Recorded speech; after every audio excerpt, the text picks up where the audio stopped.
know, I forgot what it means.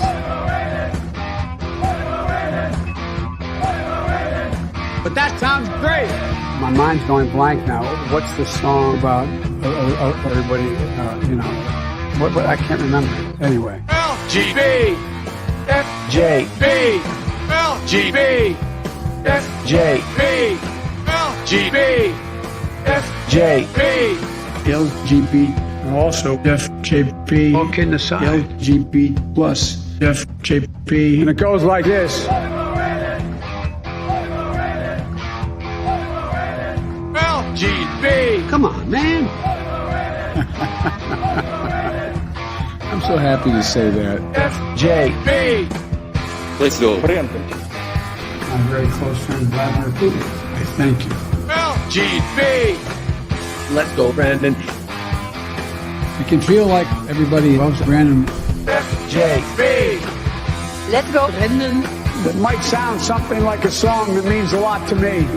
LGB. Let's go, Brandon. So, you know, I don't know what the hell's going on here. FJB. All right, welcome back to Rev Nation. Sorry, guys. Facebook just censored the absolute crap out of us. So we restarted it, and now we're back live again. And what we're going to do, Dan, is we're going to take Chris and I were talking about this. We're going to splice the two shows together because your comments earlier were pretty damn funny. So anyways, can you hear us or no? Nope. Oh, man. Hey, guys, I don't know if you can hear me. I've got bad reception. We can hear you. Yeah, we can hear you. Okay. He can't hear us, though. Man, It was working great before. well, it's that California air, man.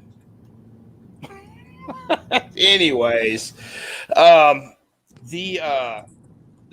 CEO of Twitter, Chris, you sent this to me, and I was in shock when I read this, that the company's not going to be bound by the First Amendment anymore. First Amendment apparently doesn't mean crap. Yep. And they're going to censor whatever, whoever, and however they want. You know, and you know what's funny is I bet you I made a meme earlier, and I put earlier this week, and I put it out there about Christmas music. And it said right there. I was on for like 23 minutes. Silent Night, and it says, "I'm sorry, we can't play that's offensive, but please enjoy this selection by Cardi B singing about WAP." You know, so I don't the First Amendment. I don't understand anymore. Well, I do. I understand the First Amendment. I just don't understand what the hell is going on. Well, yeah, I thought it was pretty interesting, and that's why I sent it to you, is that, you know, he's going to be taking over one of the largest tech firms as far as social media goes in the entire world. Yeah. And then he comes out with these statements. And to get at what Dan was saying, which Dan was saying his racist statements, which we'll get at those in a minute. But speaking of his statements on the platform itself, and we already know that Twitter has a problem with censoring speech, as well as obviously other platforms like YouTube, in which their policies just came out, which their policies on COVID-19. And if you even talk about ivermectin, or if you talk about hydroxychloroquine and those things, but then for him to come out, Parag Agrawal, or however you pronounce his name, to come out and say that we are not going to be bound by the First Amendment, which is the landmark and the absolute law of the land, Yes. Okay, to govern all other laws, and then come out and say, well, we're not going to be bound by that. But then what Dan was saying is his remarks from an old tweet in I believe it was around 2010, in which he said mockingly, if people are not going to distinguish between radicals and regular Muslims, extreme Muslims and extremists, then maybe, Argwell said in a tweet, I don't have to distinguish between whites, right, and between whites and racists. Yeah. No, it's exactly exactly what the tweet said. It's exactly what the tweet. Yeah, the tweet said, if folks aren't going to differentiate between Muslims and radical Islamic terrorists, then I guess why should I differentiate between whites and racists? Yep. That's what he said. Exactly. Yeah. Ooh, and that's your new CEO of Twitter. That's your new CEO of Twitter. So you have the racist comments, and then you have a comment by him saying, well, we're basically going to take the view of skirting the First Amendment, just shrugging off the First Amendment on a platform that should go ahead. Yeah. And guys, don't forget the other thing he did. Something very important. I don't know if you said it before I got back on. That's why I'm sorry to interrupt, Chris. I want to see if you already said it, and I'm repeating you. You know what new rule he instituted right away on day one, right? Huh. No more videos may be posted of people that video were taken of them without their knowledge, meaning straight attack on our friends at Project Veritas. So exactly. If you have undercover journalist videos exposing shit like James O'Keefe and his team's been doing, you can't post those videos anymore because that falls under the new rules that's a video taken without someone's acknowledgement and permission. He did that on day one. Yeah, I'm sitting here looking at that, and I'm in shock. And in 2010 he put out that Don't ever be in shock at these liberal assholes. Yeah, I know. But okay, in 2010 he put out a tweet that it claimed all white people are racist. Yeah, and I know. Yeah, I'm like, really? I don't know, man. It's look.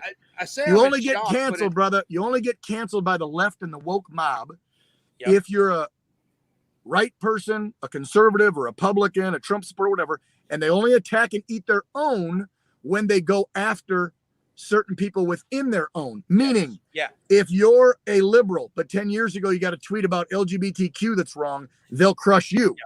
But if you're a liberal who goes against white folk or anybody conservative or a Trump or whatever, well, that's a free pass. If you've gone against free speech and they don't care about any of that. As long as you're down with their agenda, the woke mob won't come for you. But if you got an R in front of your name, or you're a straight white Christian male hetero, get ready for that one. They'll come after you. Yep. And again, Trump supporter, MAGA, America First type policy person, they will come and crush you. This guy gets a free pass. He's a minority. Doesn't matter that he said was racist because it was racist towards white people. And the left doesn't give a shit when people are racist towards whites. Okay, that doesn't fit the narrative because this country's only racist towards black and brown people. Don't you guys know that? And I have said that time and time again. If you say something that goes against the liberal establishment, the Democratic establishment, and you are in the liberal elite, they will cannibalize their own. They will cannibalize you. But if you are a minority or whatever, and you say something against a white person, and a white male or anything like that, you have a G in front of as far as identifying as a GOP or anything like that, a conservative, they're all for it. Doesn't matter. Yeah. You can bash the Constitution of the United States, our history, our founding fathers, anything you want, and they will give you a pass. You can have a tweet. And I guarantee you, if you dig up any of the mainstream media news articles on that tweet, I guarantee it, and I haven't done it, but I guarantee it, they will say, well, this old tweet before he went to Twitter, all of these things, that's how they'll paint it, as somehow the racist tweet doesn't matter because it happened years ago. If you are a white person, you're a conservative, GOP, and you give a tweet like that, you're over. Screwed. You're Go screwed. look. Here's one for you guys. I think she tried to remove all of it, but I'm pretty sure people still have screenshots of it out there. Go and look up Joy Reid, one of the most racist people on television on MSNBC. She had a blog years back, before she got big and famous on MSNBC, being a loudmouth, racist, whistleblowing piece of trash, because that's what she is. Notice I didn't say the color of her skin because it makes no difference to me or anybody else, all right, except racist people. I don't care. She does, but there's a blog out there. She had a blog. She made homophobic and transphobic slurs like 10, 12 years ago in an online blog. She tried to get it all removed, pay for it to be removed, People still have screenshots. They're hard to find out there. But that woman, but they give her a free pass. Yes. She gets a free pass. That she said stuff against LGBTQ, ABC, XYZ. She got a pass. Yeah. Okay? Yeah. Why did she get a pass? Oh, that's right. She's a black woman. Okay. Yep. Okay. There's I got it. definitely Now different I sets see. of rules. Well, we have to look no Exactly. further than Joe Biden himself and the Yes. things that he said. For instance, poor kids are just as bright and just as good as black kids, right? And I mean, these racist statements, and the sad thing is the mainstream media doesn't cover it. That is why we need other news networks like OAN and others, because the mainstream media doesn't cover it. They give them a free pass. They tuck it under the rug, and they say there's nothing to see here. Is what they do. What are you tucking? Where are you? What are you tucking? well, Dan, if you didn't vote for Biden, Chris, you're not I black. never knew that about you. Whoa, that escalated quickly. We're not allowed to ask. It's okay. Tuck whatever you'd like. It's 2021. Yes. It's They. okay. I You're remember fine, when, them. Hey, they. You're cool, they. I remember when, who was it said they're going to put you all back in chains? Oh, yeah. And Michelle's got a comment in here. Biden called someone a Negro last week. It was about 2 weeks ago, and it was Satchel Paige. And it just got swept under the rug as a big joke. And I didn't say Tuck. He was It got talking swept. about, who was he talking? He was talking about Satchel famous Paige. baseball player, right? Satchel Paige. Yes, yeah. And he said Negro. And I'm like, is this 1942, Joe? What the hell's wrong with you? He was one of the most talented Negroes of his time. Were his exact words. And there again, okay, the shock factor just keeps getting better. You know, I'm not immune to it yet. You know, it's wow. Did you see the latest poll? The latest poll out, I forget who did the poll, if it was Rasmussen or whoever, a Gallup, I forget. But there was a poll just dropped. I think we discussed it on the show today or yesterday. 1 in 6 Biden voters say if they would have known everything about the laptop and all the racist comments and all his dark history, they wouldn't have voted for him. And they blame media and social media for hiding all that information. Well, because 1 in 6 said they would have voted for Trump. And again, I'm not going to go into the integrity because I still think the election was bullshit. But let's just say it was legitimate. If 1 in 6 changed their vote, Trump definitely won, which I still think he did win. But we won't go into that argument. Speaking of the, let's discuss lying and covering shit up. They lied about this man. They lied about his connection to Russia and China. It's all in his son's laptop. They've lied about his. They hid different sound bites. They would suppress him and censor him on social media. So when people went online and they searched, they wouldn't find him. This was all set up with the mainstream media to make Joe Biden, who is a racist, deranged old man, make him look like the savior for America. So people would vote for him. That's the bullshit.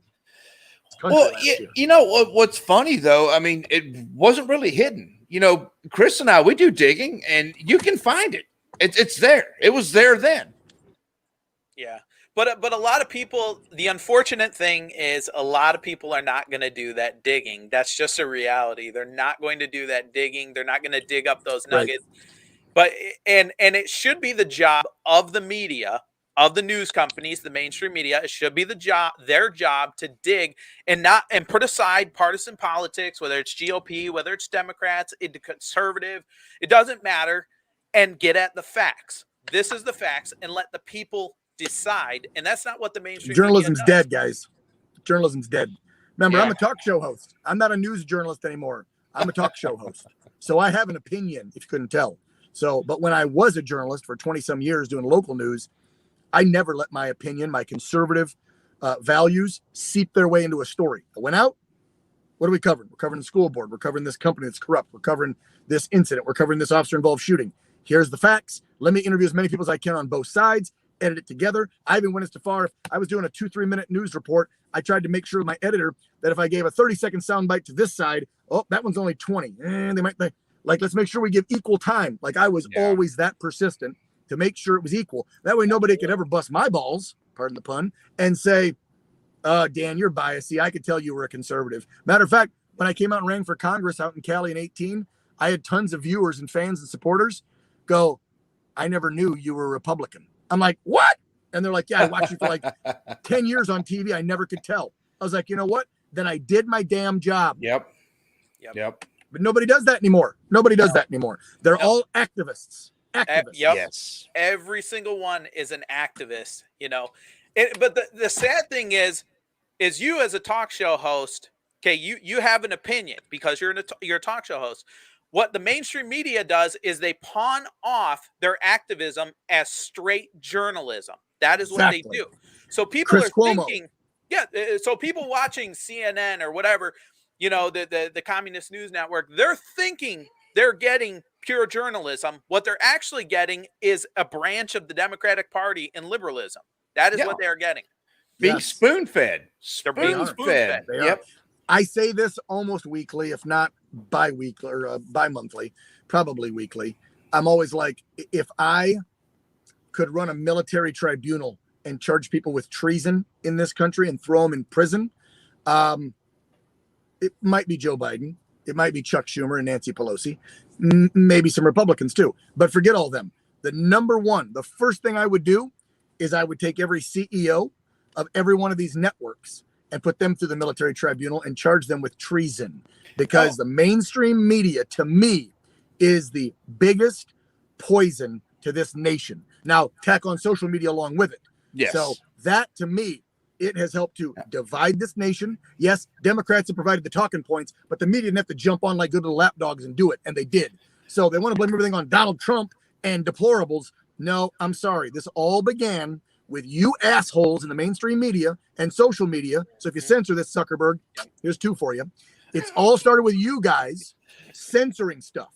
That's where it started. You censored what the Democrats were doing. You spewed and lied a narrative about Republicans, conservatives, Trump supporters, and you slowly got Americans to believe your BS. Then, when the race war started in the last 4 or 5 years under the Trump administration, thanks again to the left, claiming that it was all Donald Trump's fault, that we were fighting with this big race war, when there is no systemic racism anymore in this country. Go find me a part of the federal system, or even where you can point blank say, you know what? Black and brown people don't have the same opportunities here because this law on the books doesn't allow. Nope. Well, hell, he was on a roll. I know, yeah, he's doing oh great. Man. But I think he's 100% right, because there's not a law on the books. I mean, racism was outlawed years ago. Okay. Everybody in this country, according to the Constitution, according to the laws of the land, especially the Civil Rights Act of 1964 and beyond, has the same rights and opportunities as everyone else in this country. But yet they constantly push systematic racism. And there is no such thing as systematic racism, and there is no such thing as white privilege. It is not a thing. It is a fairy tale. Yes. And I can guarantee you that there he is again. Okay. Oh, we've got 2 Dans. There we go. My white privilege ran out a long time ago, because, you know, I live, it sounds like a country song. I live in a subdivided neighborhood. You know, I don't live in the mansion, and I work 180 hours every 2 weeks, you know, 90 hours a week. So my white privilege is, I don't know. And I look pretty lily white, but I'm not getting the privileges that go along with it. Mm-hmm. And anyways, and the fact is, every person in this country is judged by the same laws.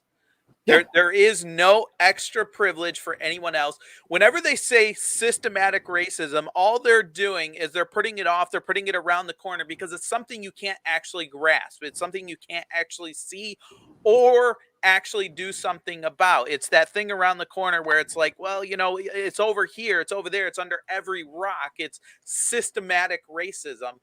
And it's a myth. It's an absolute myth. Just like white privilege is an absolute myth. Correct. But and I've said it before, we've talked about it on the show a bunch. In my opinion, I mean, racism has always been there. It's always going to be there. That's the nature. That's the human nature of people. And here's the thing: racism exists. Racism is real. Systematic racism is not real. saying that the majority of this country or the majority of whites are racist because of their skin color is racist in and of itself. It's a segregating statement to say that all whites or the majority of whites are racist, or that you're racist simply because you are white. Right. Well, guys, let's be real here. When they say the term systemic, okay, systemic racism, they're saying the system has always been set up for blacks to fail, and it's only set up for whites. Now, would that be true prior to the civil rights movement? Yes. Nobody's denying that. I don't know why we got to tear down statues and change history books. Nobody's denying how horrible whites treated blacks and had slaves 200 and some years ago. We know it happened. Nobody's denying it. I don't know why they keep saying, you whites. We're not denying anything. We know it was a horrible time, but let's be real. The entire world had slaves. Even black people had black slaves in Africa and other continents. Yes. So there have been slaves for thousands of years. White people had white slaves thousands of years ago. So there's been slavery forever. Let's lay that out. We know America had it. It was horrible. We got rid of it. We fought a frickin' civil war over it. Then we had the civil rights movement. Then we started changing the system in the 60s. So you can't tell me now, because there's not laws on the book anymore that says, you know, that a black person can't vote, or they got to use a different bathroom or anything. Are there racist people?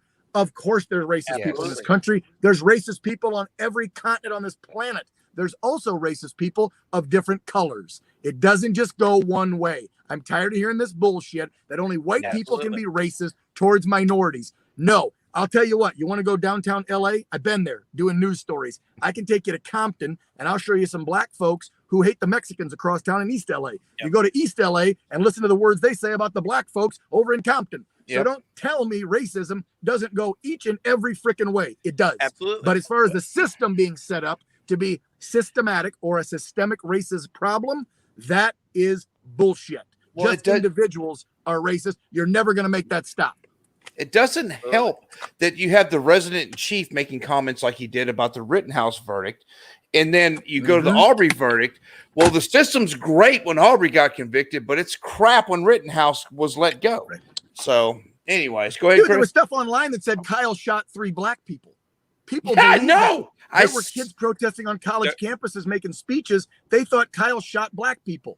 That's how, number one, deranged. Number two, how much stuff gets censored. And number three, how people aren't informed. Because they thought there were honestly young college kids out there thinking Kyle shot black people. There were some stories out there saying that Rosenbaum, or that one of the men actually died.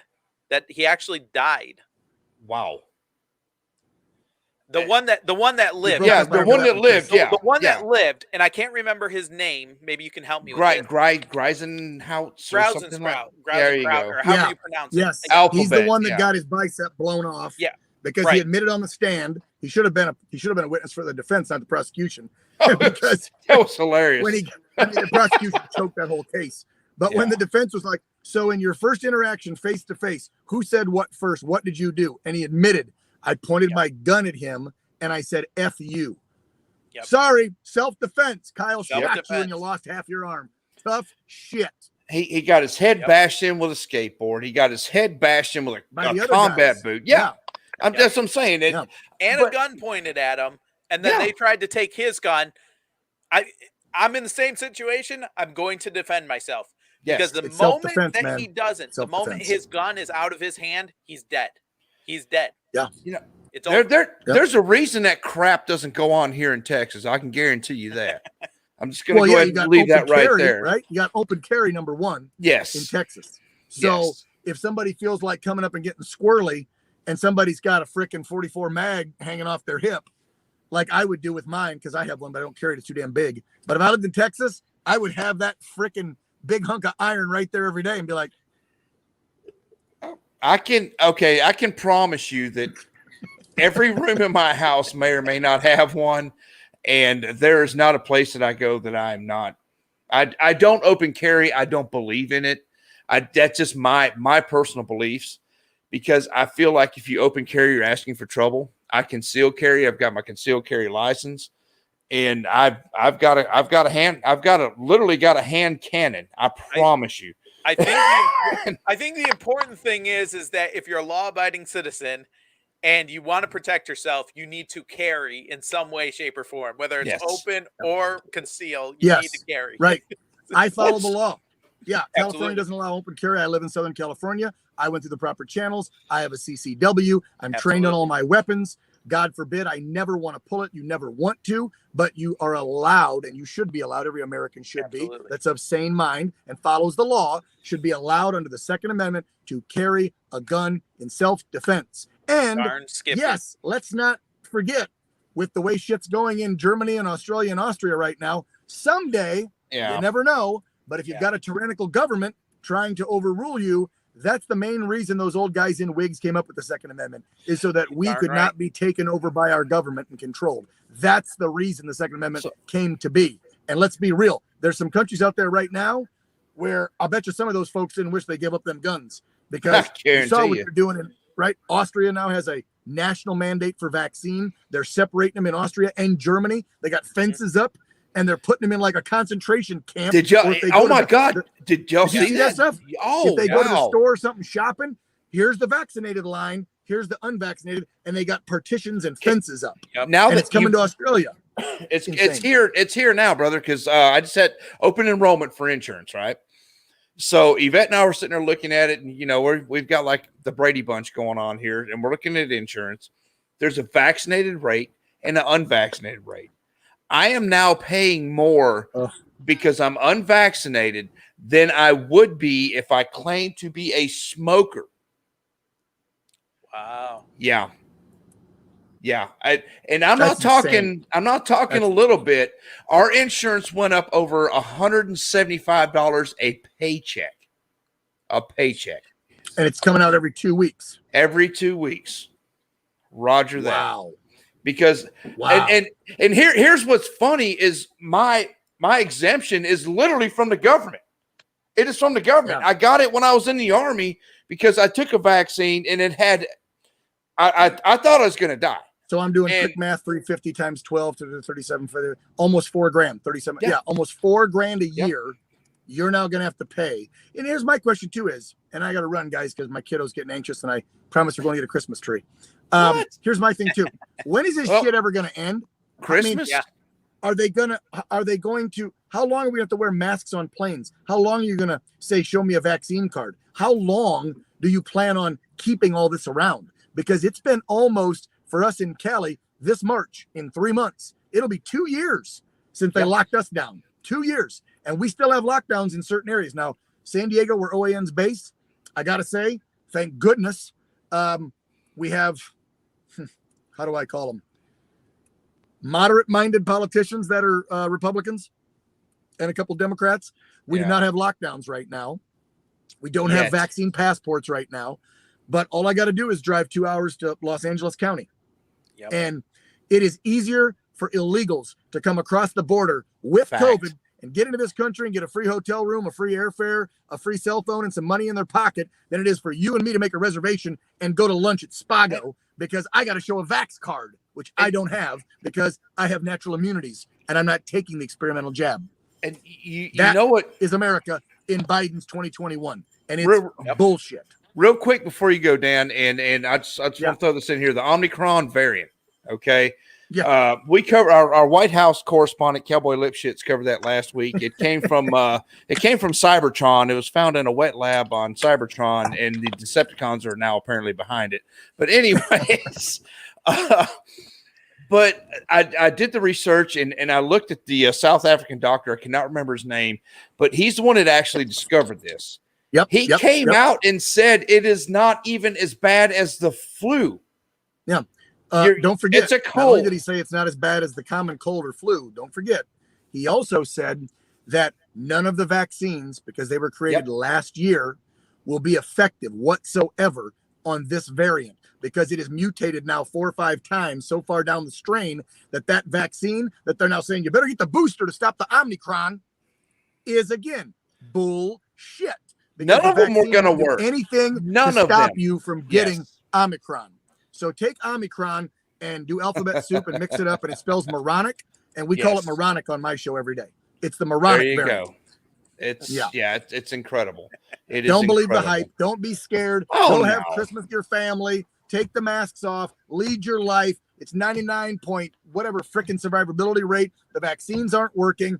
Just look, if you're old and you got a comorbidity, then worry. If you ain't old, you ain't got a comorbidity, and you're not way overweight, you're going to be fine. And oh, by the way, if you do get it, immediately go get the therapeutics. Do the monoclonal antibodies, do the ivermectin, the zinc, the hydroxychloroquine, and you'll be fine. I turned 47 next week. I got it earlier this year. I felt like holy hell. I was laying in bed and the body ache was worse than any flu I've ever felt in my life.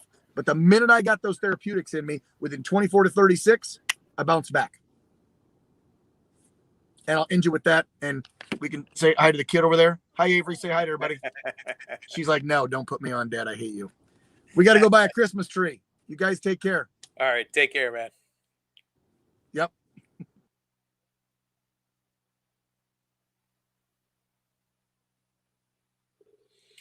I think you're muted.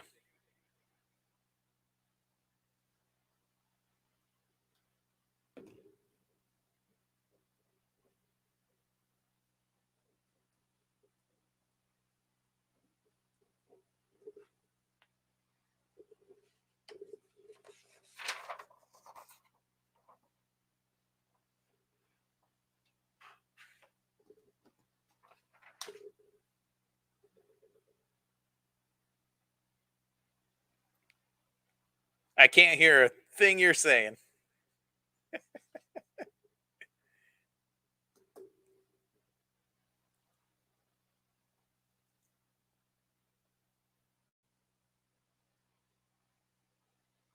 No. There we go. Dude, I got a notice from Facebook that they disconnected my mic or whatever. Anyways, it's been one heck of a show tonight. If you can, guys, listeners, if you bear with us, please, thank God. We appreciate you sticking with us. Chris, if you'll help me splice this show together afterwards, I'm done when it comes to that, but this has been a hell of a show. If you can help me do that, I sure would appreciate it. I'll definitely try. Okay. Wow. Okay. We finally started getting viewers and comments now. Lacey, that's funny that you say that. My dad, he was type 2 diabetic. He was not obese by any problem or any stretch of imagination, but he had heart problems. My dad actually died of COVID and COVID related symptoms. Let's do it that way. But Daddy, God love you, Daddy. He was like 900 years old, and he's already had health problems.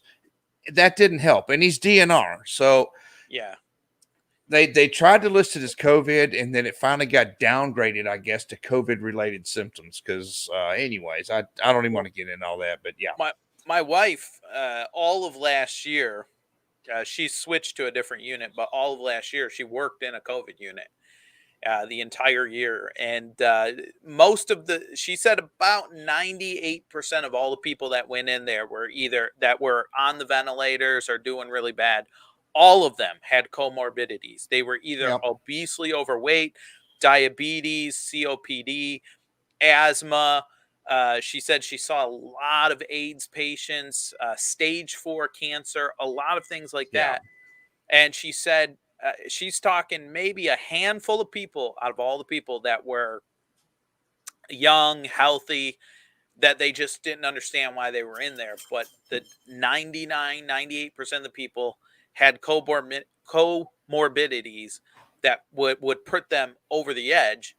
And I get a lot of people that will write me in from my show and they'll say, well, like my mom's going through it right now. And I've had people that I've talked about that have died, just like your dad, that have passed away. God bless his soul.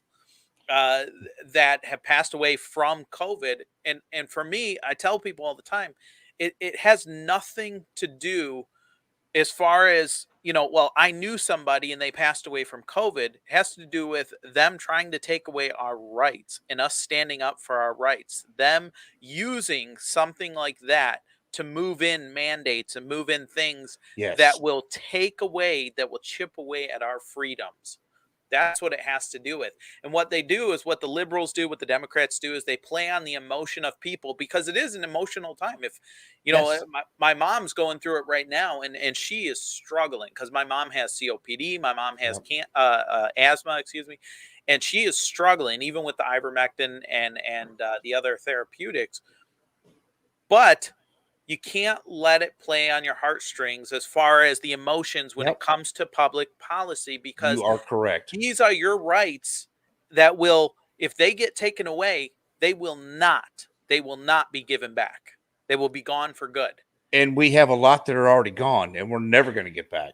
Never going to get back. And, you know, I've literally gotten arguments with people about that. Daddy's been gone. It hadn't been that long. You know, it's going to be mom's coming in for Christmas. We our first Christmas together since he's been gone. But I've gotten arguments about how can you say you're anti-vaccine? Well, first of all, I can't take the damn thing, and I'm not going to. But medically, I can't. Okay, how can you be against the vaccine? How can you be against the mask? Because none of it works. It just doesn't work. You know, if it worked, I took every vaccine known to man in the military, overseas deployments, and just being in Germany. And, you know, I took every vaccine that you could possibly imagine, Chris. I've never been anti-vaccine. My kid, he's the only one out of all the kids that have had all the vaccine shots. So I'm not anti-vax. I'm pro-choice. Absolutely. And you know, so these liberals that they throw the whole you need to wear a mask and you need to get the vaccine. Well, remember pro-choice when Roe versus Wade comes up, because you can't be one or the other. It's pro-choice. And I'm sorry, that's the way I look at it. And Michelle said I'm more likely to survive COVID than I am taking the vaccine. That's a fact. And the facts are out there. So hey, real quick, Chris, we got cut off in the first little bit there. I do want to throw the hunt out there again, if you don't mind. Yeah, go ahead. Okay, so guys, Rev Nation, if you can, let me find this real quick. We have teamed up with Fowl Cutters Guide Service. We are actually going to do a hunt where it's a all expenses paid hunt. We're looking for 4 disabled veterans across the United States. We're going to put names in a hat after we vet them. 4 disabled veterans that we're going to put on an all expenses paid hunt here in Texas. And this is not going to be some BS hunt. This is going to be one awesome duck hunt. These are duck hunts that you see on TV. And yeah, so Len Vaughn, good friend. He's a brother. We went through the fire academy together.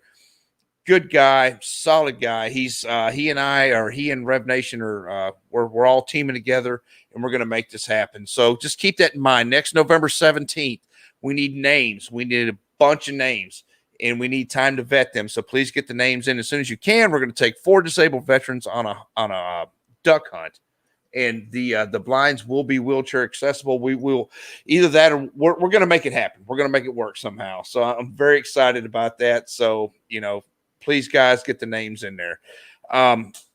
Chris, I'm gonna real quick. We're at 8:20. I'm gonna do the trivia real quick, and of course our dumbass of the week. And then I want to get back because you've got some really good topics here that I want to talk about. But Andrew Cuomo, of course, and then the vaccine mandate being, I think it's blocked by 3 courts now, is it not? I don't know if a third one has blocked it, but I do know of the 2. So I thought another one I may be wrong. But I thought another one had yesterday. I don't know. Maybe yesterday. I've been working a lot, so you know a hell of a lot more about it than I do. So, all right, guys, we're gonna go ahead and do the trivia. We've got a few listeners here. I'm sorry about the show. It got split up because Facebook is a bunch of little biatches, and they censored us right there at the beginning. So we're going to go and do the trivia here. And let me find my it's got me all messed up. I'm off my timing and everything, man. So, all right, Rev Nation, here's the trivia question of the week. And I think it's a pretty good one. Who allegedly wrote the song Golden Years for Elvis Presley, but ended up recording it himself? Who allegedly wrote the song Golden Years for Elvis Presley, but ended up recording it himself?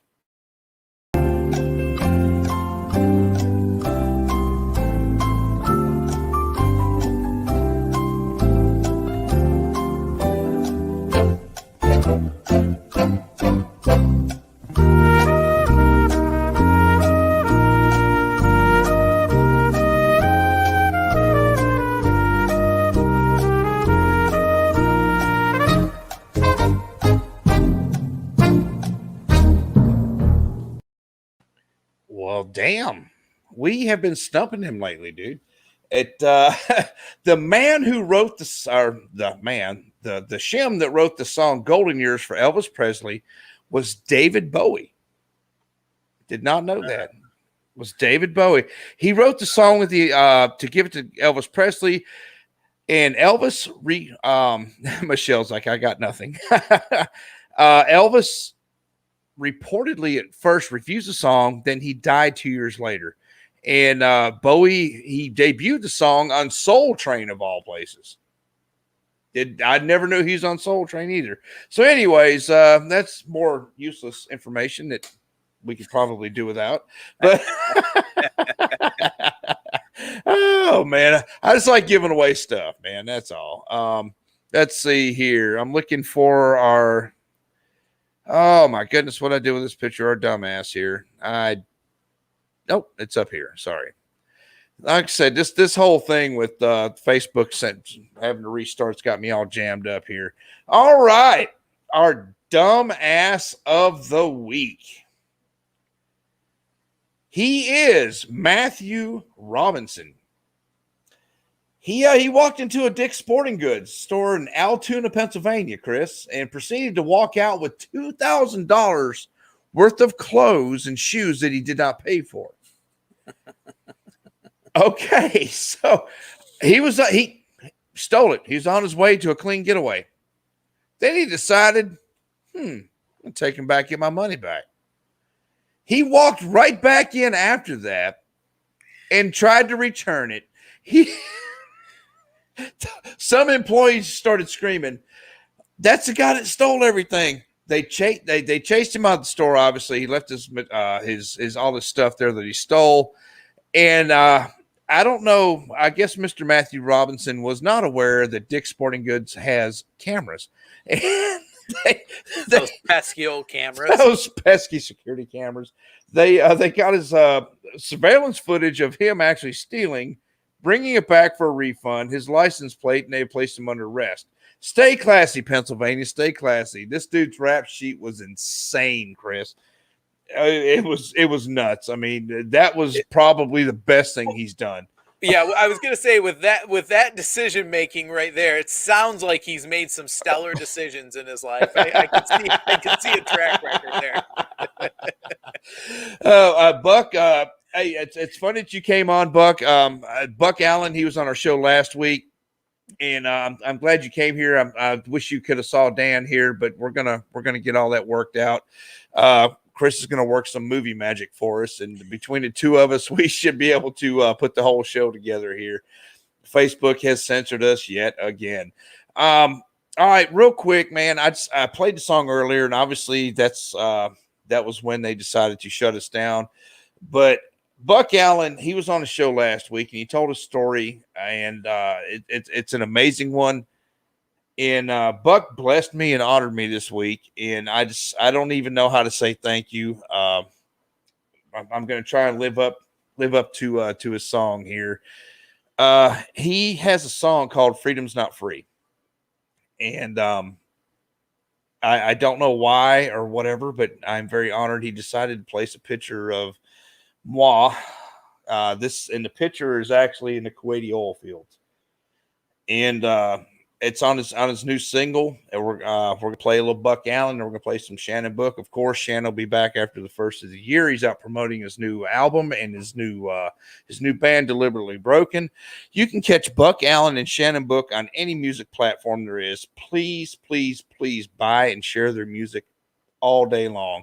We're going to go into a quick break because we are obviously running late, Chris, with the whole Facebook fiasco. So if you don't mind, we're going to play this song real quick. And guys, Buck Allen, Shannon Book, check out their music. Buy, share. Listeners, if you'll bear with us, come back here in a few minutes. I know everything's kind of running behind, but we will be back in about 4.5 minutes. We'll see y'all in a minute.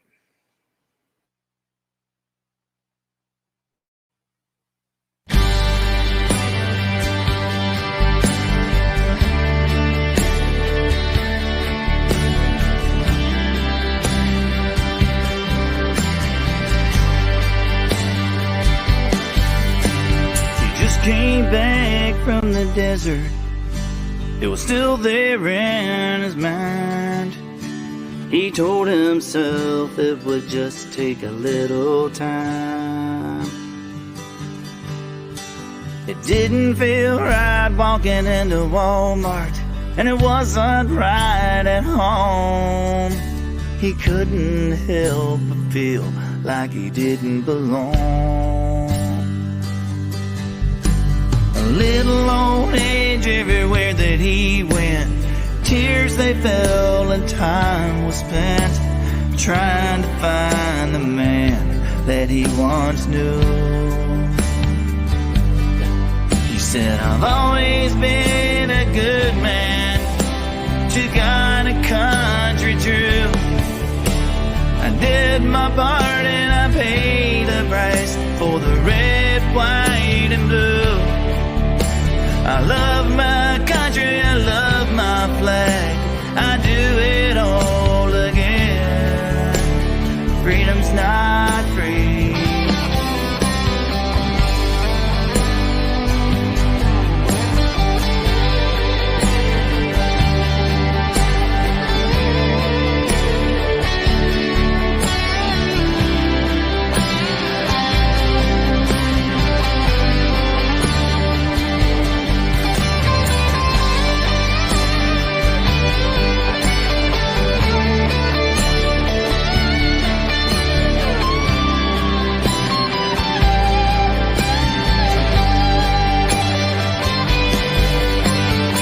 Back to his childhood and the games he used to play, running through the woods and the fields every day.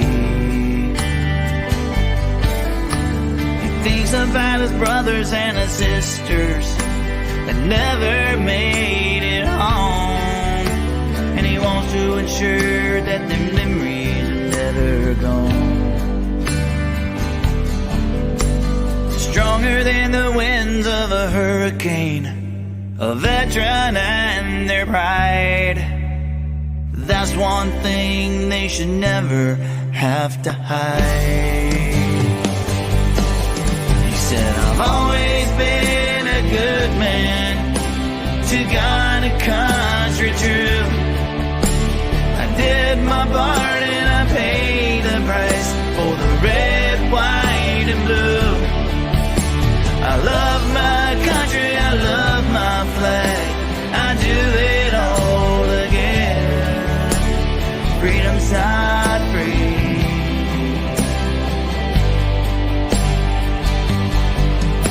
A pillar of strength in a hard time, a ray of light in the dark.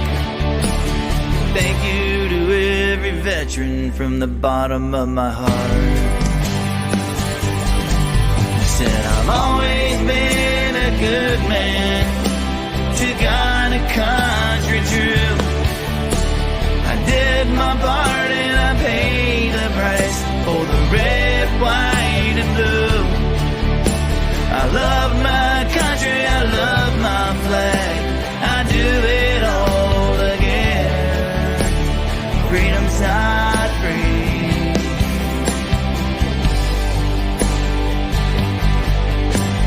Freedom's not free.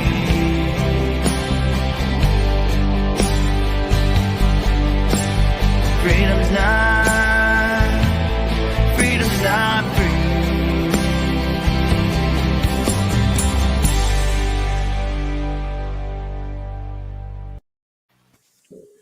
And that was Buck Allen with an amazing song. Please check out his music. And we're going to play some Shannon Book here in a little bit. We had all that knocked out. We had all the music and the tear-jerking stuff all knocked out of the way. And Facebook just kind of squandered that away for us. So if you missed the first half of the show, I'm sorry. Like I said, I'm going to say it one more time. I'm going to apologize for Facebook because they're a bunch of jackasses. They censored us.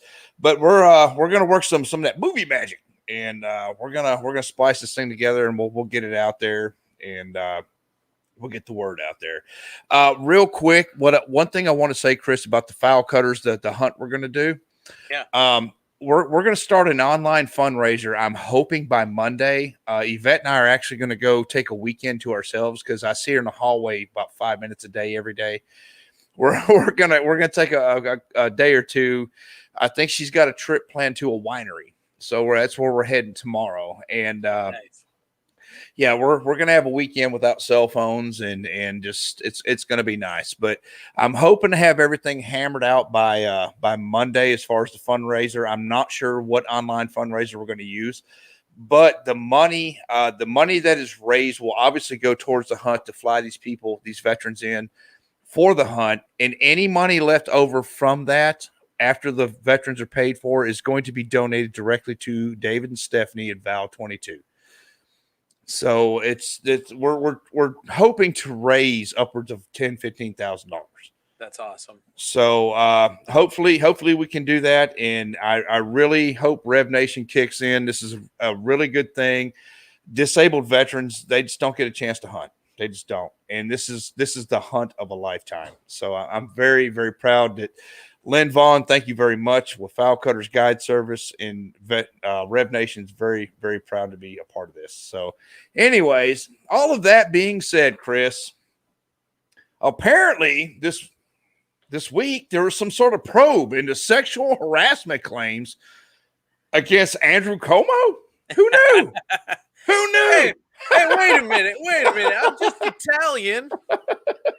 That's just my way of saying hello. Yeah. Isn't that how you greet every woman? Yeah, most people go up and French kiss somebody and grab them on the ass. That's right. Yeah. Right. In the words of Cuomo, that's just the Italian greeting. Hey, sweetie. Well, I'm Scandinavian, so I mean, my God, how should I greet people? You know, throw a little Odin down on them. You know, I don't know. Yeah, they're coming after him now. The DOJ is actually coming after him now, looking into the allegations and because he was a political figure, and also, I mean, he's done. You have the allegations of the sexual assault, okay, on women, using his power for that. Yes, he used state resources for his book. You have the nursing home crisis, in which the majority of there was I think it was 40%, 30 or 40%, somewhere in there. I don't remember the exact statistic, but somewhere in there, of people that died was because of his nursing home policy for COVID of taking infected people and putting them back into nursing homes. The most vulnerable population. 7,000 plus. Yeah. The most vulnerable population. Yes. Taking infected people and not putting them in the hospital, but putting them back into the nursing home. The same thing that Governor Whitmore did here in Michigan, where 43% of adults of people in nursing homes that died were because of her nursing home policy, which just blows me away. They both had the same nursing home policy. Yeah. So they're investigating them for that. And then on top of all of that, they're right. There's more. Just wait, there's more. And you get a free Ginsu knife. I'm just gonna say, you get a free Ginsu knife. Yeah, it just absolutely baffles me. It absolutely baffles me. Then on top of that, the DOJ is looking into that he might have actually lied about his COVID numbers. No, I know, no. And so I'm not saying that he did, because I mean, I'm surprised that we're still on the air, that they actually let us back on with all the things that we have talked about. But that he might have actually lied about his COVID numbers. We all know he did. No. Oh, well, not to mention the fact that his brother might have helped him out a little bit too. And that's the thing too, is his brother definitely covered for him. His brother knew about the allegations ahead of time, and instead of airing it on CNN, like he would with anybody else, instead of talking about it and that stuff, he kind of swept it under the rug. And this is what got him ultimately supposedly fired. Although, indefinitely suspended. Indefinitely. I know. That's why I say fired, and I'm like fired. I don't think anybody can He'll see be back. He's like a case of cooties. He just keeps coming back, you know. I can't get rid of the cooties. Oh my God. I've tried to shampoo him out of my life. It just don't work. We've been having this Vartech in our comments all night. I would like to, Barbara, if you can expand on that, well, maybe we can help you out. So the probe into this, I've got yours, and I also did some research on it as well. He's just denying it to the nth. He is denying it to the nth, like he did nothing wrong. And I can tell you this right now: if I acted in a 16th of the manner that he did at my job, my ass would be gone, brother. Absolutely. It'd be gone.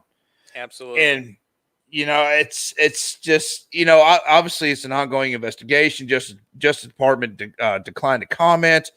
The Como spokesperson, Rich Azar Party, I don't know. We got a bunch of weird names tonight. Said that he had made Cuomo aware of the inquiry. He don't know. he don't know that he's on every freaking news channel in the nation. He doesn't know that he's under investigation. I have to imagine. Well, he knows, but he probably doesn't want to know. He doesn't want to know, is what it is. Okay. So this is the one I was looking for. My highlighter kind of pooped out on me there at the end. This is their statement. Our understanding is that the civil decision opened in an inquiry in August, based upon the AG's politically motivated sham report, and we have heard nothing since. Really? Because I'm not Cuomo, and I've heard a hell of a lot about it. I was gonna say, no, he's definitely heard. He's definitely heard. Oh yeah. When you have a firm getting involved and doing the investigation, you have the incoming the new governor that has formed. There's a party within the Democratic Party of lawmakers in New York that is doing an investigation, and the DOJ getting involved. Oh, you yeah. heard. You heard. There's no doubt. There is no doubt. Of course, I mean, if you were if anybody else was in that situation, you'd probably be doing the same thing. Now, granted, none of us would ever be in that situation because we don't greet people the same way. Yeah, like I said, just a greeting. It's just a greeting. I normally I try to make it not make it a practice to smack people on the ass and shove my tongue in their face while I meet them. Call me crazy. I don't know. Or when taking a picture with a woman, fondle their breasts. I try not to do that. Is that unacceptable? Oh my God. Okay, so he's just here, right? Darn it, that's unacceptable. Damn it. I'm writing all this down. You know that, right? I'm taking notes. I got it down.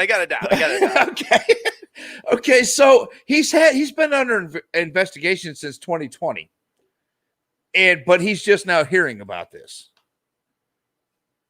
The Albany, however you want to say it, New York, the county sheriff, obviously they filed a criminal complaint against Cuomo. And his arraignment on the charge has been postponed until January, I guess, while they investigate the allegations. But yet he hasn't heard about it. Yeah. He's been indicted, for God's sakes. Or not indicted, but he's under investigation. He's waiting arraignment, but he hasn't heard anything about it. If this were a Republican, this would be Rittenhouse all over the place. It would have the coverage of Rittenhouse. And here's the thing. Attorney General Letitia James, her investigation found 11 women. 11 women. So it's not just the one that he fondled her breasts or put his tongue down her throat. There's 11 women that are saying now, yes, he inappropriately touched me, he fondled me, whatever.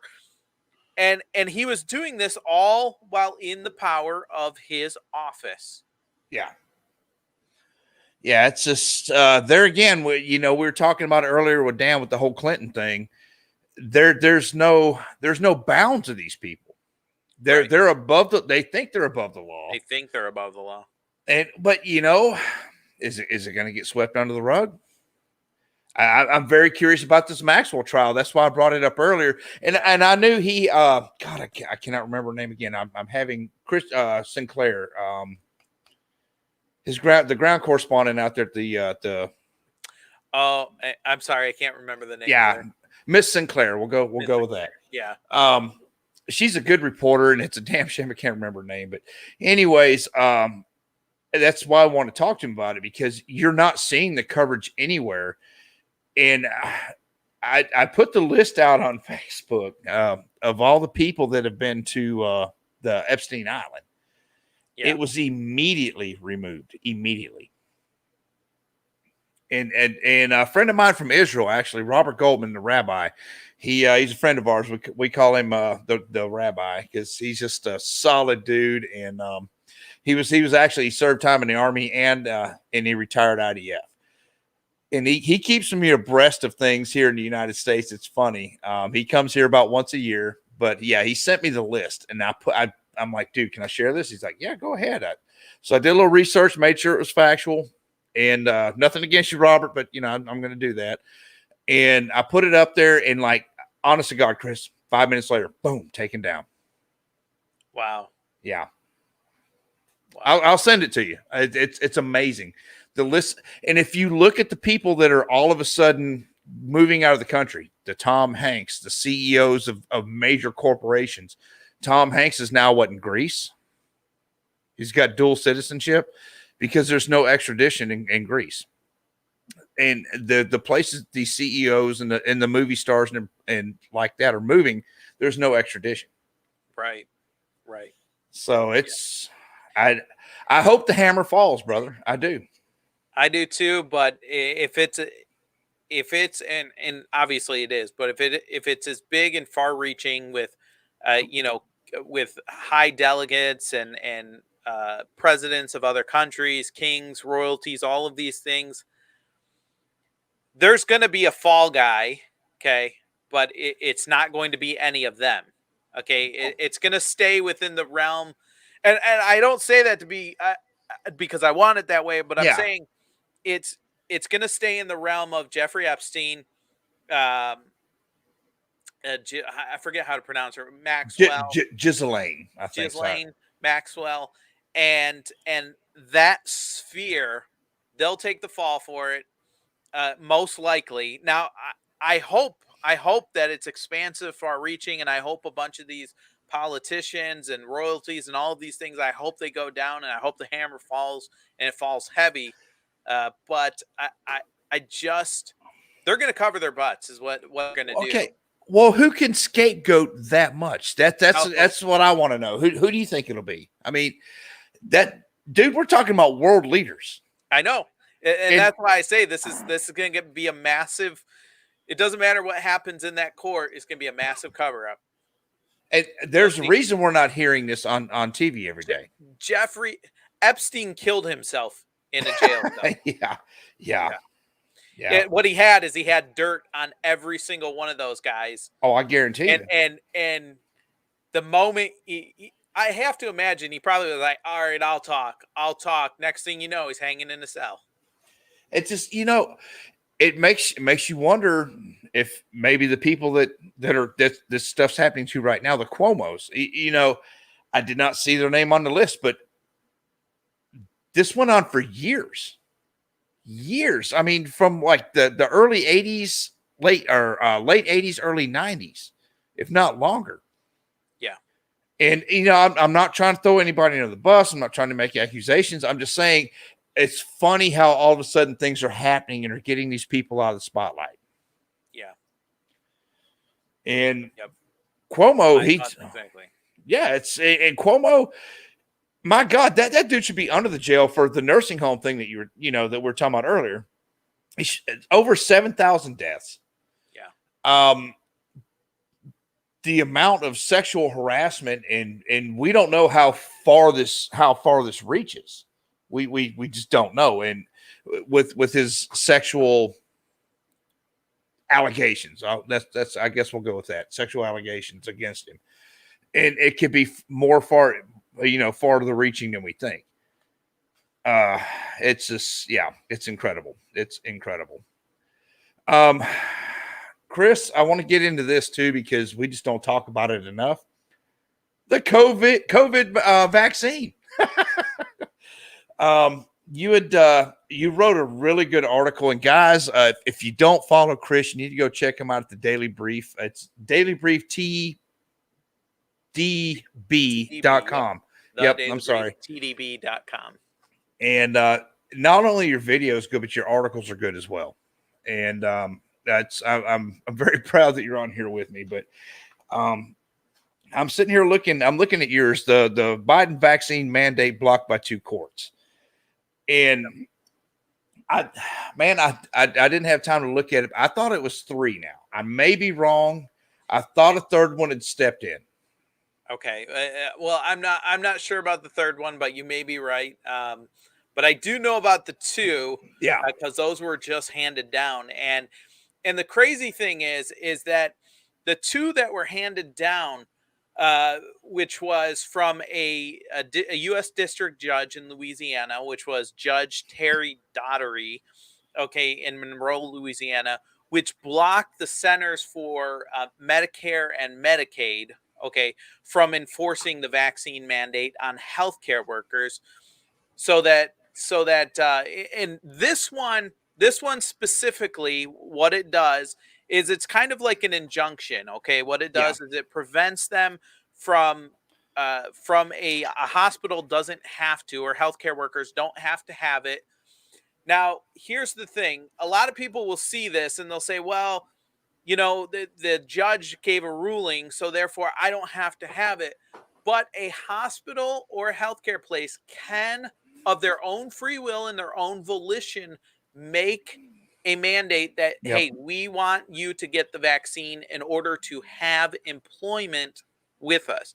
So I have to give that caveat, because people will see it and they'll say, well, I don't have to have it. But if your healthcare place that you work at, your hospital or a doctor's office, if they're saying, listen, as part of your employment, and the Supreme Court has always upheld this. And the reason they've upheld this traditionally is because what they base it on is you can go to another place. I'm not saying it's right or it's wrong. I'm just saying the legal precedent here is they say, the Supreme Court says, you can go to another place of employment and go get another job. You don't have to work at that specific place. Yeah. But I have to say, this is, even though that one specifically, this is a big win, because what it does is it stops the hand of tyranny from the federal government, from a branch of the federal government, the POTUS's office, right, from the president himself, giving a mandate saying that you will do this, or else there will be a consequence. And so that's very important, I think. And here's the thing, okay?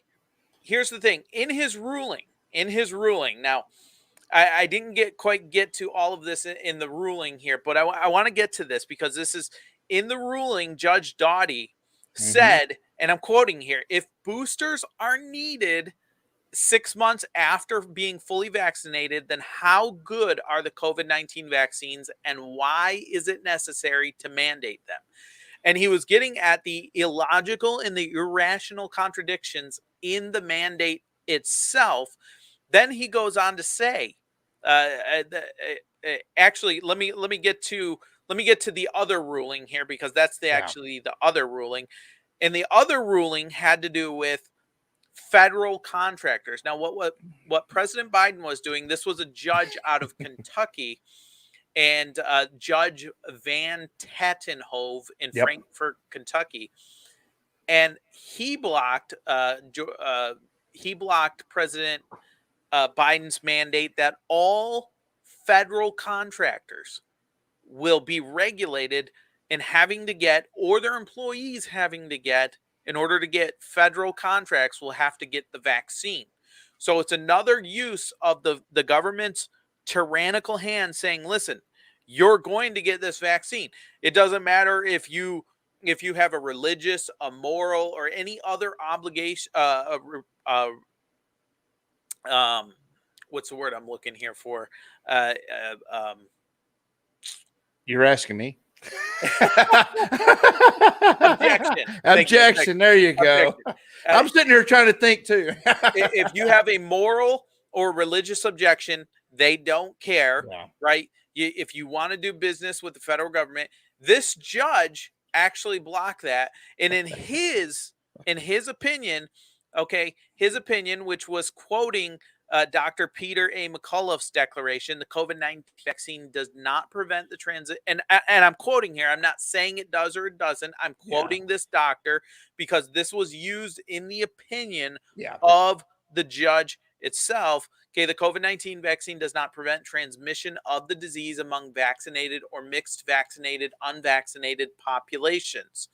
Okay, and this judge went on to say that basically the hand of the government cannot regulate in this manner. Now, obviously, the White House has declined at this moment, and especially as far as I know, and at the time of the writing when I wrote that article, they have declined to actually give any kind of statement on these rulings.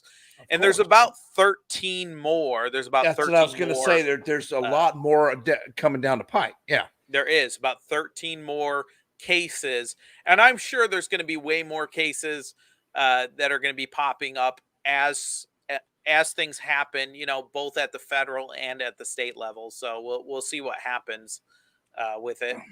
Well, okay, now what do you think about when Biden said he was talking about, the mask and the vaccines and this, that, and the other thing?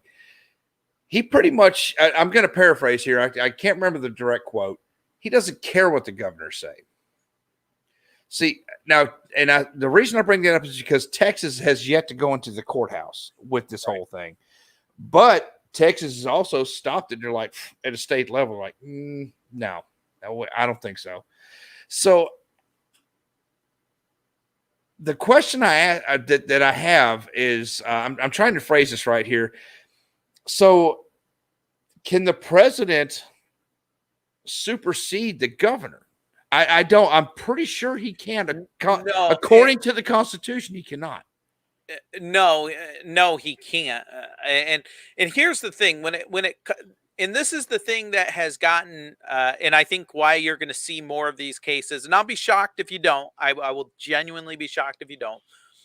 But why you see some of these judges knocking down these mandates on the federal level, because there's never been a federal level mandate for something like this. Yes. Now, at the state level, there has been, and it's been upheld by the Supreme Court, because, and what they do is if there's an emergency and you need a vaccine on a state level, it's always been upheld because the people of that specific state have elected the governor and the legislature in that state, and they've deemed that those representatives and that representative of that state has deemed it. But when you're talking on a federal level, it has, that I know of anyways, and maybe someone can send me some information on it if they do, but I've looked at a lot of court cases, and I love to follow the court cases and the legalities. Oh, we watch court TV here all the time, I promise you. Absolutely.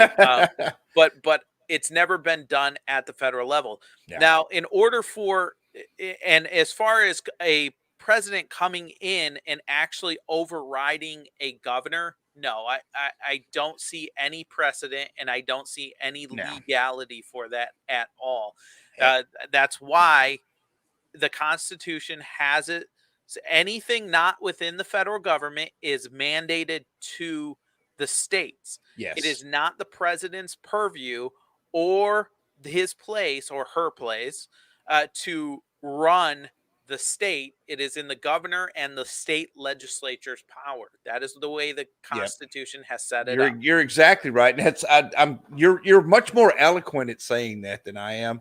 Because I'll probably throw like an F word in there or something like that. But yeah, you're so much better at saying it. But I look at it, and it's the fact that Biden even said that just shows the absolute disregard for the Constitution and the disregard for the American people, whether you voted for Biden or not.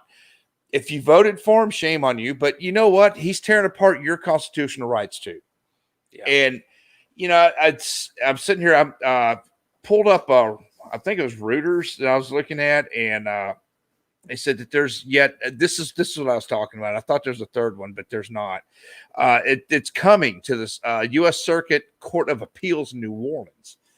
I don't think there's a date set yet, but and it's they're trying to uphold the President Biden or Resident Biden vaccine mandate for businesses with more than 100 workers.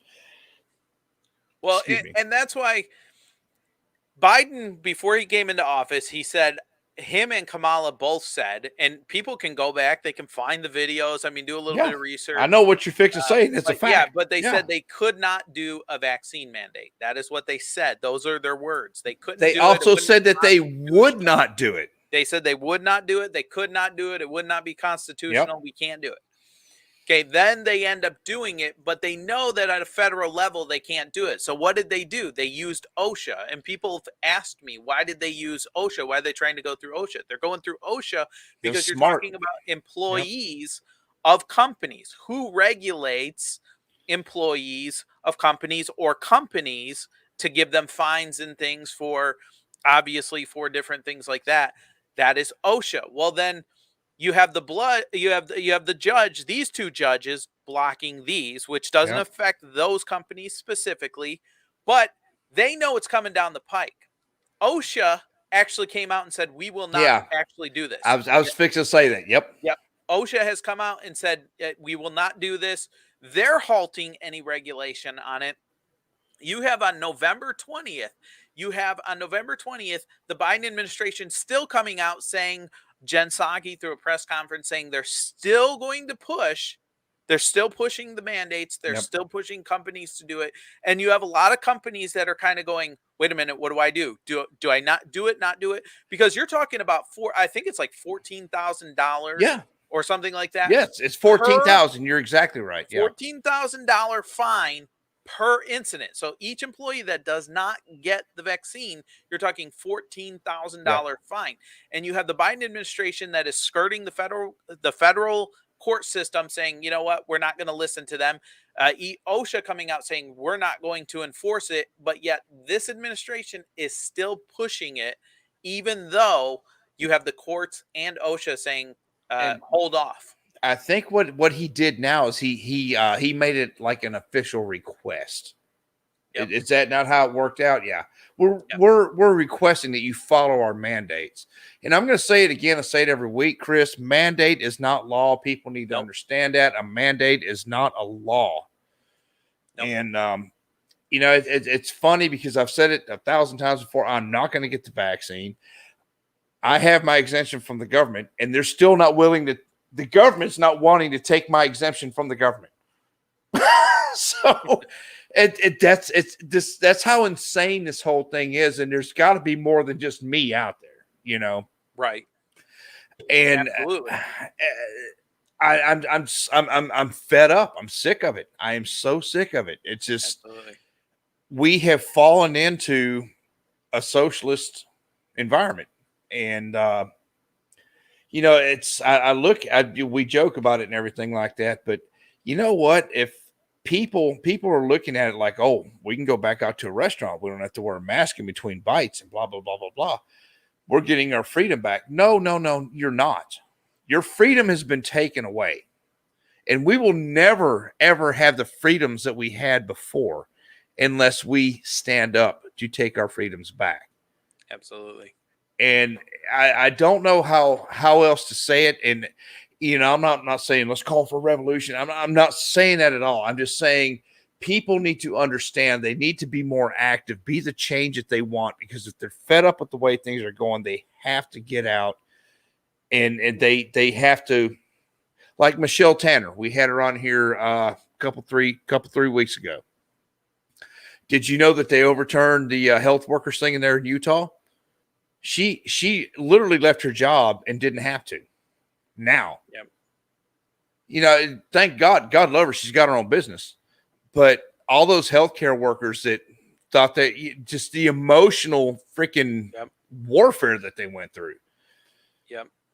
It's I know people personally that have left their job over this, and you know, or just trying to figure out what they're going to do now, that have worked at, you know, a hospital or doctor's office or someplace for 10 plus years, and now they're just trying to figure out what they're going to do. Because, and I know people that personally that have applied for the religious exemption, gotten letters from their priests or pastors, and were denied.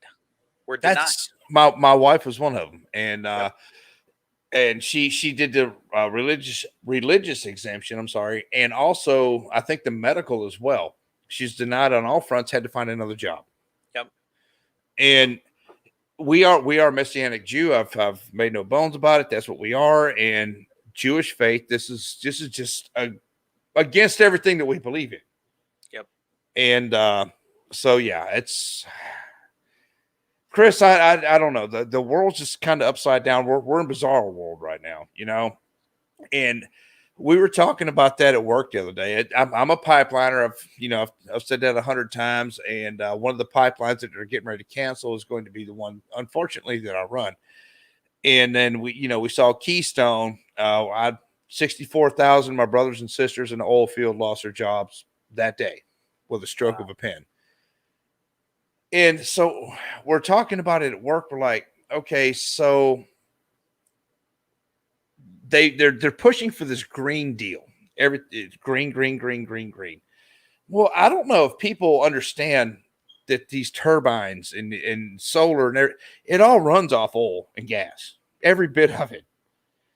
And we saw how well I live here in Texas. We're actually still repairing our house from the flood from last year, where all our pipes ruptured in the house because the windmills wouldn't produce enough power to keep our power on. In Texas, here in Texas, we're not used to 18 below zero.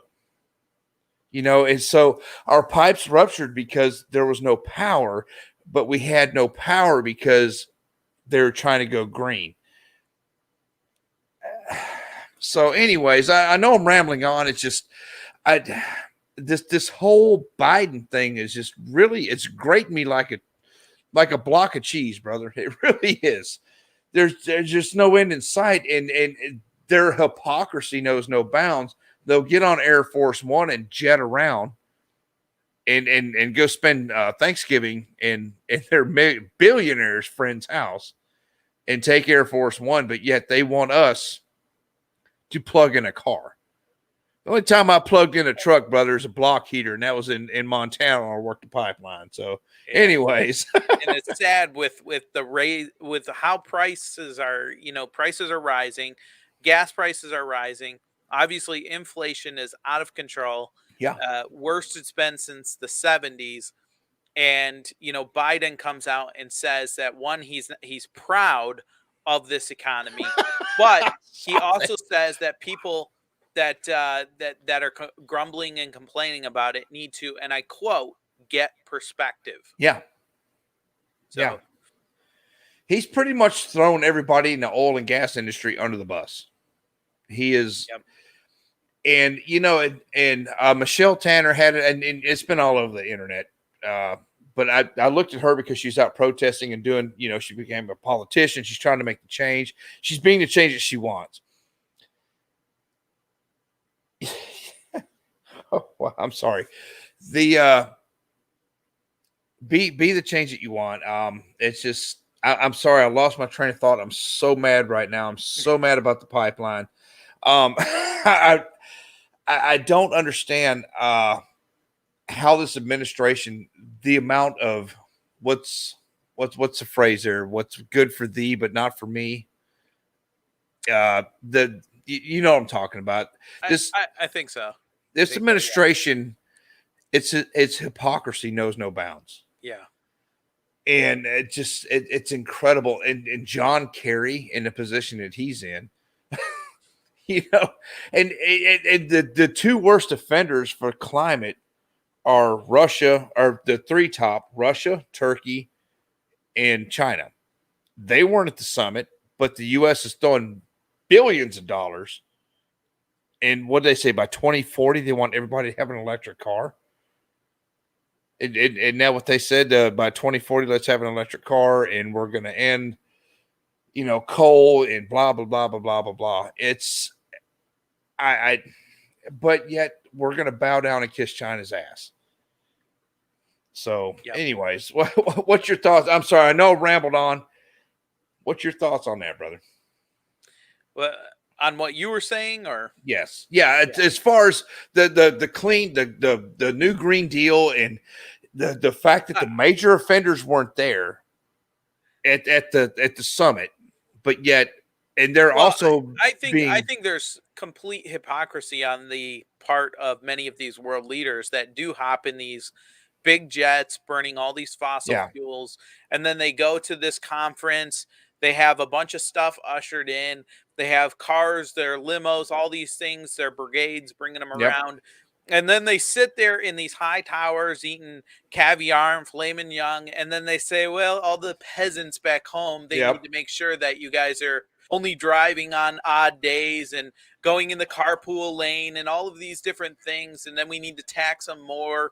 And then we need to get rid of all of these fossil fuels.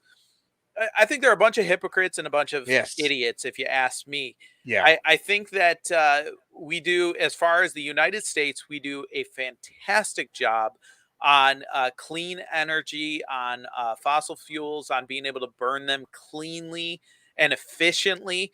I think we do a fantastic job. We are one of the number one in the world. People don't realize that. The mainstream media doesn't cover that.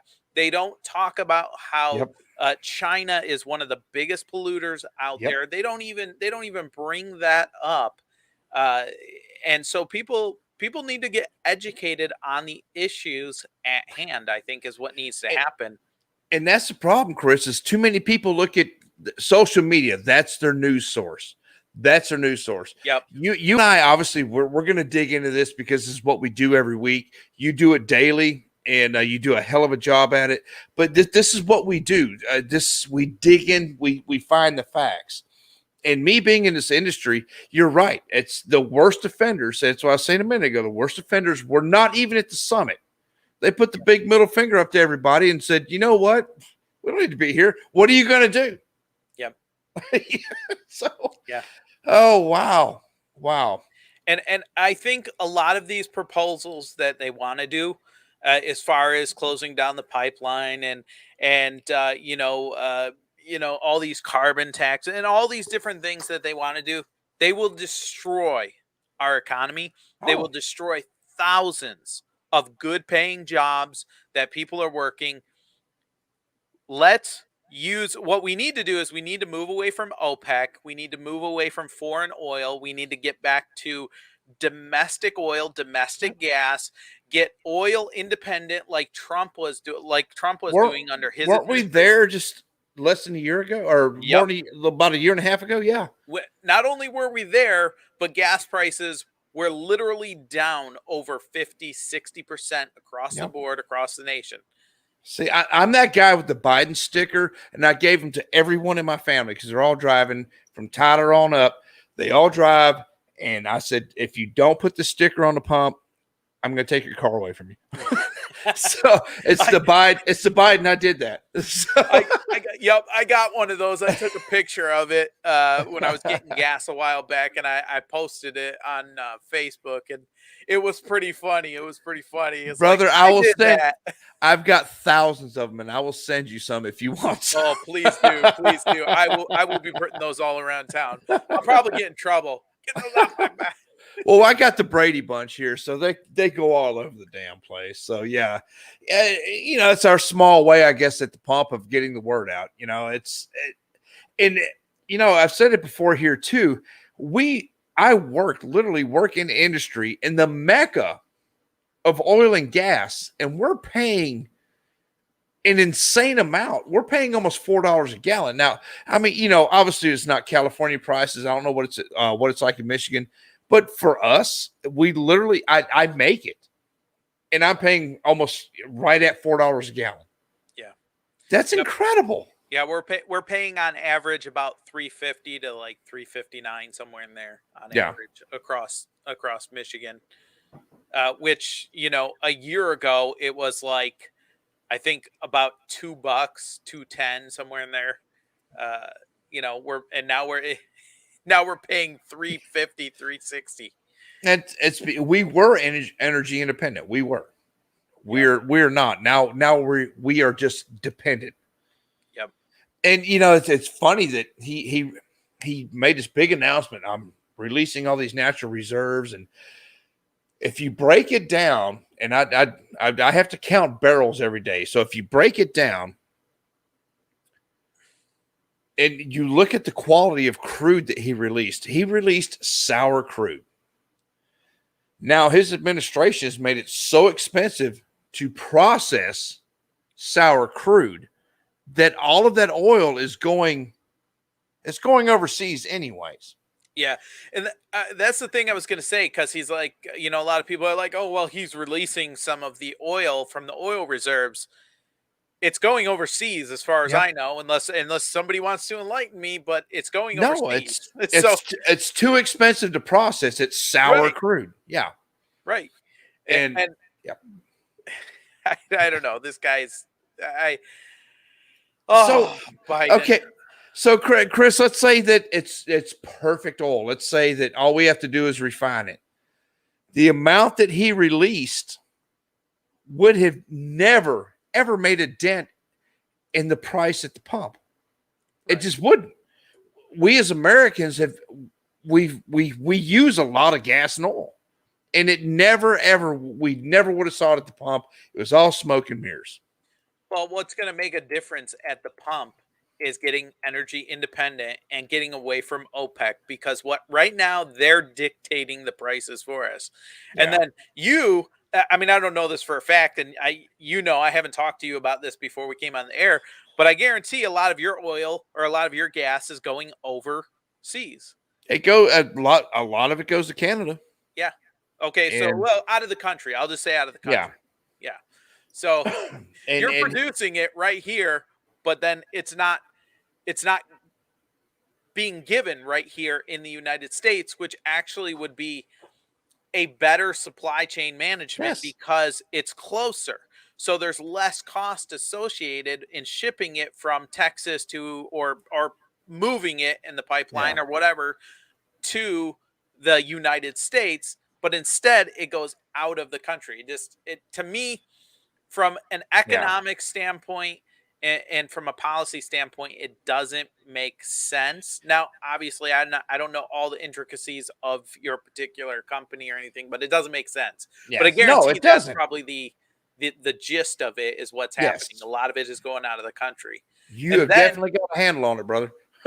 And then what we do is we contact OPEC and all of these other nations, and we bring in a bunch of gas and a bunch of oil and different things from other countries at exorbitant prices, because OPEC has a say in the prices. So they're sitting down going, well, what can we get out of the United States? Let's squeeze them for everything we can. Yeah. The thing when he killed the Keystone, and he's looking there, this administration is looking at killing the Enbridge too. That is import, export. People don't look at that. And the Keystone just absolutely decimated our industry. Now, if they get rid of Enbridge too, that's actually one of the pipelines that I run. I'm not going to say my company. I do not work for Enbridge, but I do facilitate some of that oil coming back and forth. Sure. He has not only killed export, but he's killed import too. And our gas prices just keep going up and up and up and up. And people, God, if you voted for Biden, please just go get an exorcism and repent to God that you did that, because it's just horrible. He has turned our country into a communist, socialist environment. And, I was talking to some young people the other day, Chris. We got to wrap it up here. I want to say this real quick, though. I was talking to some young people the other day, and they firmly believe that AOC in 2028 will be the first female president of the United States of America. Oh, gosh, I hope not. I hope not. You look at it, though, brother. I mean, seriously. I do wonder how she even got into office. Who in their right mind voted for her? Seriously, who in their right mind voted for her? Twice. And I wonder how she breathes on her own. That's what I'm wondering. But woo, take off those headphones. Breathe in, breathe out. Yeah, she's done. Oh man. Well, it is 9:15. We ran over, but we also got cut off by Facebook. So, Chris, your final thoughts, brother. My final thought would be there's a quote, and all of this has to do. A lot of this has to. We talked about the mandates. We talked about the tyrannical hand of fiat, and there's a really good quote by John Adams. And my thought is on this. What he said is, he said, when people once surrendered their share in the legislature and the right of defending the limitations upon government and of resisting every encroachment upon them, they can never regain it. So basically what that means is that a right once lost, a right once given up, and this, we were talking about this, about once they take away that right, once the government gets their hands on it, it's almost never regained. And so my final thought is, we have got to stand up against the tyranny from this administration, or from any administration or any politician that would seek to take away or chip away at our constitutional rights, because we have the longest standing republic. Right? The founding fathers said, I give you a republic if you can keep it. If you can keep it. It's based on the power of the people and of their elected representatives to keep the republic. And so I would say everybody needs to stand up and do something. And I talked with, recently, I interviewed a lady that stood up at on my show. I interviewed a lady that stood up at her school board and was very involved in being a voice at her school board. Well, then she literally just yesterday, she texted me and said, listen, I've gotten involved. I'm running for a seat. Since we talked, it inspired me. She said it inspired her. Since we talked, it inspired me to get involved.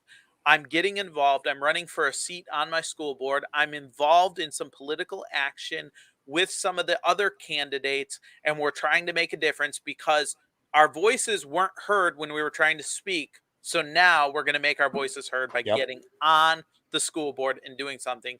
And I would just say to every American citizen that I would encourage people to get involved to that degree and into that depth, because the day is coming. Our rights are being chipped away. People are flouted. Yeah, we talked about Twitter, who the new incoming CEO says, listen, we're not going to be bound by the First Amendment, right?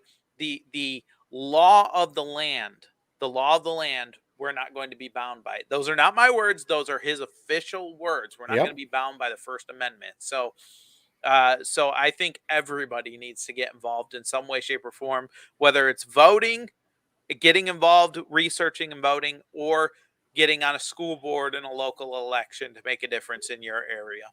Roger that. That's exactly why I'm running for office. I'm running for the Texas House, District 143 in 2024. So get out and vote. I'll kiss your baby and everything like that. But my final thoughts are pretty much the same thing every week.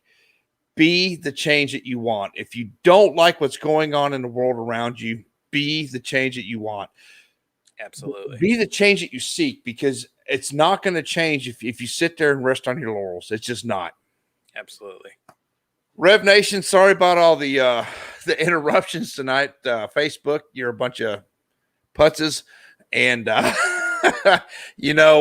They try to censor us, but yet we keep coming back over and over and over again. So we'll be here next week. Same Rev time, same Rev channel. Guys, be epic. Be the change that you want. God bless Texas and God bless America. We'll see y'all next week. Chris, thank you very much, brother. All right. See you, brother.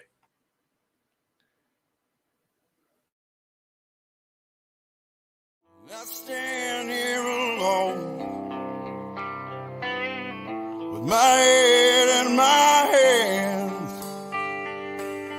I've been gone so long, I can't remember where I've been.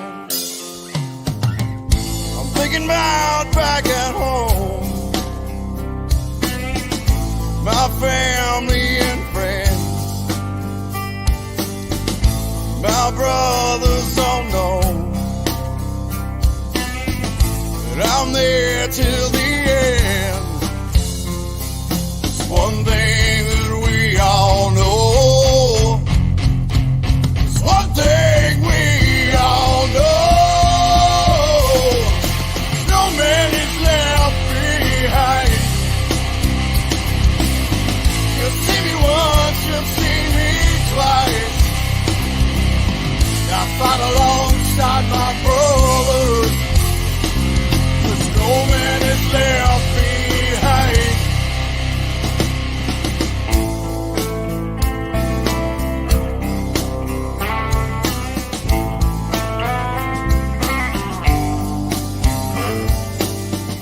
Staring out over empty, I see the broken ground. Standing here all alone now, I'm all alone in a crowd. It's one thing that we all know. It's one thing we all know. No man is left behind. You'll see me once, you'll see me twice. I fight alongside my brothers, 'cause no man is left behind.